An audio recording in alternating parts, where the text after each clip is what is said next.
Bismillahirrahmanirrahim. Assalamualaikum warahmatullahi wabarakatuh. Perkenalkan, nama saya Ilyas Abdul Aziz, mahasiswa Sekolah Tinggi Terpadu Nurul Fikri dari jurusan Teknik Informatika 09 tahun 2023. Dalam video ini, saya akan menyampaikan setidaknya 2 poin penting yang saya pelajari dari mata kuliah Pengantar Teknologi Informasi atau biasa kita singkat PTI, yang diajar langsung oleh Bu dosen Bu Amalia Rahmah, STMT. Yang pertama adalah poin tentang adab, bagaimana seharusnya kita berperilaku. Poin kedua itu tentang revolusi industri.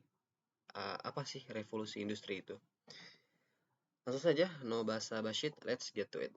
Adab singkatnya adalah norma-norma perilaku berupa etika, sopan santun, dan tata krama dalam kehidupan sehari-hari. Intinya adalah adab itu bagaimana seseorang itu berperilaku, etikanya baik atau tidak, apakah dia bersopan santun, bagaimana dia bertutur kata, dan bagaimana dia memposisikan dirinya dalam suatu situasi. Ya, itu semua mencerminkan adab. Tetapi yang ingin ditekankan Bu Ami di sini adalah ada 3 poin. Yang pertama, adab pada diri sendiri. Yaitu pertama, tidak sok tahu ketika ilmu disampaikan oleh dosen, asisten dosen, kakak tingkat, ataupun teman sendiri. Jadi kita tidak merasa cukup dengan ilmu yang kita punya, ya. Tidak sok tahu. Yang kedua, bergegas. Masih dalam ada pada diri sendiri, bergegas. Disiplin waktu. Ketika waktunya sudah harusnya mengerjakan tugas, harusnya sudah masuk jam kuliah, kita harus segera bergegas, disiplin waktu. Yang ketiga, belajar bersungguh-sungguh. Ikhlas karena Allah, lalu juga dengan jiwa yang bersih. Itu salah satu adab pada diri sendiri. Lalu yang kedua, adab kepada guru, dosen, atau fasilitator. Ya, menghormati, tidak mendahului, izin menyebarkan ilmu. Adab pada sumber ilmu, merawat sumber ilmu dengan baik. Buku, laptop, segala macam, semua itu kita harus rawat dengan sangat baik.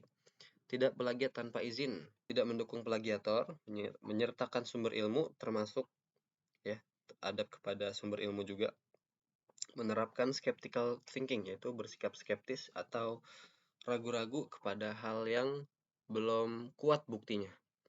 Jadi kita harus skeptis, jadi jangan telan mentah-mentah informasi yang datang pada kita. Kita harus cari tahu dulu apakah benar informasi tersebut.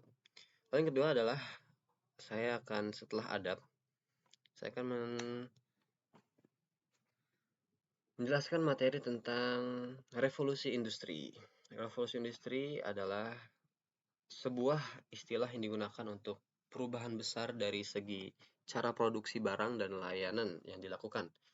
Biasanya melibatkan kemajuan teknologi, proses produksi, dan dampak sosial yang signifikan.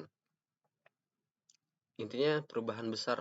Kalau ada perubahan besar itu dan terasa banget sama masyarakat kondisinya, teknologinya, itu kita namakan revolusi industri. Signifikan atau terasa perubahannya, benar-benar terasa dari beberapa aspek. Yang pertama, teknologi, sudah semaju apa teknologi pada saat itu. Produksi, bagaimana cara barang diproduksi atau dibuat. Ekonomi, bagaimana ekonomi pada saat itu. Sosial, bagaimana aspek sosial masyarakat pada saat itu.